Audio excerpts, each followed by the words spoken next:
Hello, good morning to everybody. मी नीलम.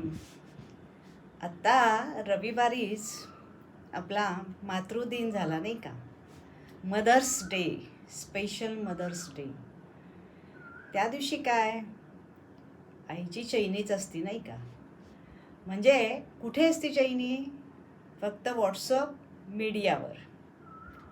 आणि त्या दिवशी फार फार तर काय होतं, तर घरातले सगळे म्हणतात, अगं आज असू दे, आजच्या दिवस तू स्वयंपाक करू नको, आपण जेवायला बाहेर जाऊ.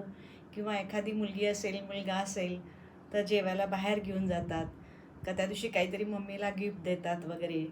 अशा पद्धतीनं हा मातृदिन वर्षातनं एकदा साजरा होतो. पण त्या दिवशी जसं काही आईच्याबद्दलच्या भावना व्यक्त करण्याचा दिवस असतो, त्या दिवशी फक्त तिच्याबद्दल कृतज्ञता व्यक्त केली जाते. त्यामुळे दर मे महिन्याचा रविवार हा तुम्हाला सगळ्यांना लक्षात राहतच असेल, याच्यात काही शंका नाही आहे. प्रत्येकजण आपापल्या प्रमाणे सेलिब्रेट करतो, पण प्रत्यक्षात जी आई आहे त्या आईला, त्या आईबद्दल जर बोलायचं झालं तर तिच्या भावना ज्या आहेत, तिचं जे मन आहे, ते आजपर्यंत कधी कोणी जाणून घ्यायचा प्रयत्न केला आहे का? सगळ्या आईंच्या बद्दल जर सांगायचं झालं आणि बोलायचं झालं तर मी सगळ्या आयांच्या वतीनं बोलते की आईला मन कुठे असतं. आई म्हणजे प्रत्यक्षात परमेश्वरानं जी बनवलेली आहे ती आ म्हणजे आत्मा आणि ई म्हणजे ईश्वर, अशा कॉम्बिनेशन जी बनलेली आहे ती आई. म्हणजेच आपण तिच्यामध्ये परमेश्वराचं रूप बघतो किंवा बघितलं पाहिजे. अर्थात हे काही सगळ्यांच्याकडून होत नाहीच, तो विषयच वेगळा आहे.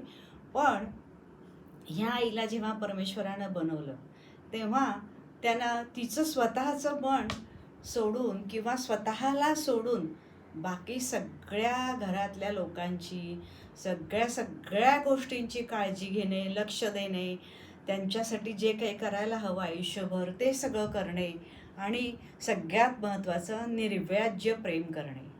कसलीही अपेक्षा न करता जी प्रेम करती ती आई. आणि जो सर्व काही आयुष्यामध्ये त्याच्यापेक्षा जास्त निस्वार्थपणे करतो तो बाप.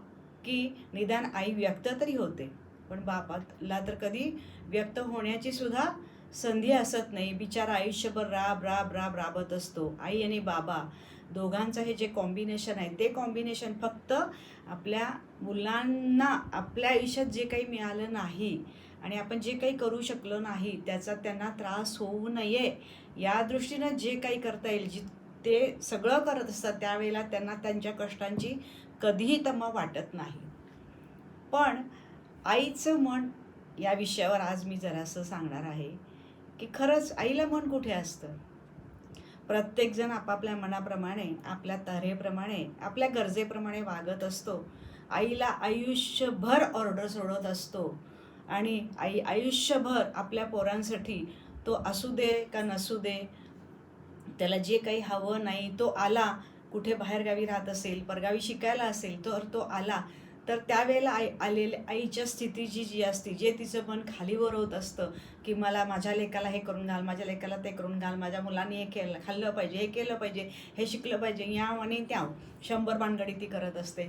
बरं, आताच्या स्त्रियांच्यामध्ये फक्त काय नुसतं घरगच सांभाळतात असं नाही, तर त्याच्याबरोबर घरामध्ये आपल्याला पैसे कमी पडू नयेत म्हणून जॉबसुद्धा करत असतात. त्यामुळं हे सगळं फक्त त्या आपल्या संसारासाठीच करत असतात आणि आयुष्यभर दुसऱ्यासाठी राबत असतात. पण ह्या आईला मातृदिनाच्या दिवशी असं कधीतरी कोणी जाणून घेतलं आहे का की आई, अगं तू आयुष्यभर एवढं सगळ्यांसाठी केलंस, पण तुला स्वतःला काय आवडतं, तू स्वतःसाठी कधी जगणार, तू जरा तुझ्या स्वतःसाठी जग ना. आणि प्रत्येक स्त्रीला स्वतःची खूप इच्छा असते की माझ्या मनात हे होतं, माझ्या मनात ते होतं, मला लहानपणी हे आवडत होतं, माझ्यामध्ये ही आर्ट खूप चांगले आहे, हे मी सगळं करू शकते. पण असं होतं की तिला फक्त पहिल्यांदा आपला संसार दिसतो, आपली मुलं बाळं दिसतात आणि आपल्या पुढं जे जबाबदारी आहे ती जबाबदारीच दिसत असते. आणि त्याच्यापुढं ती नेहमी काय करते तर स्वतःला बाजूला ठेवते. तर मला असं वाटतं की आता हा मातृदिन असा तुम्ही फक्त सोशल मीडिया आणि जेवण घालणे आणि त्या दिवशी फक्त आईला बघणे ते सुद्धा सगळे बघतात असं नाहीच आहे परत. आणि तो मातृदिन नव्हे तर आजपर्यंतच्या आयुष्यामध्ये आपल्या आईनं आपल्याला जे काय आपल्यासाठी केलं त्यासाठी तिच्यासाठी आपण थोडा वेळ देणे, का तिच्या आवडीनिवडी जाणून घेणे, का तिला त्यातलं काही पाहिजे ते करायला प्रवृत्त करणे, किंवा तिच्याबरोबर छान वेळ घालवणे. तिला काय हवं असतं आईला? आईला काहीही नको असतं, की फक्त मुलांनी माझ्याबरोबर छान राहावं, वागावं, बोलावं, आपण सगळे एकत्र मस्त राहावं, दंगामस्ती करावी, बस एवढीच कुठल्याही जगातल्या आईची अपेक्षा असते. जेव्हा मुलं सुखी असतात, मुलं छान असतात, त्यांचे संसार छान चाललेले असतात, तेव्हा अर्थातच आईवडिलांना खूप समाधान वाटत असतं, ते खूप आनंदात असतात, यात काही शंकाच नाही आहे. पण जेव्हा त्यांचं मन थकतं, शरीर थकतं, त्यावेळेला काय होतं की आयुष्यभरात जे काही केलेलं असतं त्याची शक्ती आता असत नाही, आणि त्याप्रमाणे करायची इच्छा असली तरी मन शरीर सगळ्याच गोष्टी साथ देत नाहीत. त्यामुळे काय होतं, सगळ्या आयुष्यामध्ये एक स्लो डाऊन झालेलं असतं, किंवा अशा वेळेला खूप त्यांच्याकडे वेळ असतो आणि तो वेळ त्यांना जाता जात नसतो. अर्थात आता त्याच्यावर सुद्धा भरपूर सोल्युशन निघालेले, पण तरी सुद्धा जगामध्ये असे भरपूर आईबाप आहेत की ज्यांना हा प्रॉब्लेम येतो. आणि त्यावेळेला मग काय होतं, तर त्यांच्या मनाची कुत्रड होते आणि त्यांना मग काय होतं की आयुष्यातल्या ज्या काही आपण कष्ट केलेले, त्रास सहन केले, त्या गोष्टी जास्त जास्त आठवत जातात. तर त्यावेळेला फक्त काय हवं असतं मुलांच्याकडनं, तर त्यांना फक्त बस त्यांचा सहारा. कारण मुलं तर आता जास्त फॉरेनला जातात, किंवा फॉरेनला नाही गेली तरी शिकायसाठी बाहेर जातात, आणि ते एकदा बाहेर गेले की मग त्यांच्या आयुष्यात त्यांनी रममाण होतात. आणि ते पण साहजिक आहे की त्यांच्या आयुष्यामध्ये ते रममाण होणार, सगळ्या आईबापांना तेच पाहिजे असतं. पण त्याच्याचबरोबर की ज्या आईबापांमुळे आजचा दिवस आपण बघतोय, त्या आईचं कधीतरी मन जाणून घ्यावं. तिला काय दुःख आहे, तिला काय त्रास आहे. फक्त नुसतं तिला काय हवं नको बघितलं, पैसे दिले, कपडा लत्ता दिला म्हणजे कधी विषय संपत नाही. तर आईच्या मनामध्ये काय आहे, आईला काय करायचं, किंवा आईला काय केलं तर आवडेल, ह्याचा जरूर सगळ्यांनी विचार केला पाहिजे. कारण प्रत्येक वेळेला आई स्वतःचं मन मारत असते. आयुष्यभर तिनं स्वतःचं मन मारलेलं असतं, आणि जेव्हा केव्हा 60 नंतर 70 नंतर अशा स्टेजला येतात की आता आपलं सगळं झालेलं आहे, आपण आता रिलॅक्सली राहू शकतो, करू शकतो. मग त्यावेळेला काही करायची इच्छा भरपूर असते, पण नेमकं शरीर किंवा आर्थिक परिस्थिती सगळं साथ देईलच असं असत नाही. बऱ्याच जणांना आयुष्यभर स्वतःकडे लक्ष न दिल्यामुळं शारीरिक व्याधीसुद्धा असतात. तर अशा वेळेला मला असं वाटतं की मुलांनी खरंच आपल्या आईचं मन जाणून घेण्यासाठी थोडा तरी प्रयत्न करावं. आणि तरी पण ह्या सगळ्या कितीही गोष्टी असल्या तरी मला नाही असं वाटत की आजपर्यंतच्या जगातल्या कुठल्याही स्वतःच्या मनामध्ये कुठल्याही संदर्भात काही चाललेलं असेल, काही घडलेलं असेल, काही झालेलं असेल, तर ती कुणासमोरही कधीही एक्सप्रेस होत नाही. ती नेहमी सगळं स्वतःच्या मनामध्येच साठवून ठेवते, आणि कितीही रडू येत असेल, दुःख होत असेल, त्रास होत असेल, तरी ती आपल्या मुलांना तर कधीच कधीच कधीच दाखवत नाही. कधीही तिच्या डोळ्यातनं अश्रू येत नाहीत. पण शेवटी तिलाही मन आहे, तिलाही भावना आहेत, इच्छा आहेत.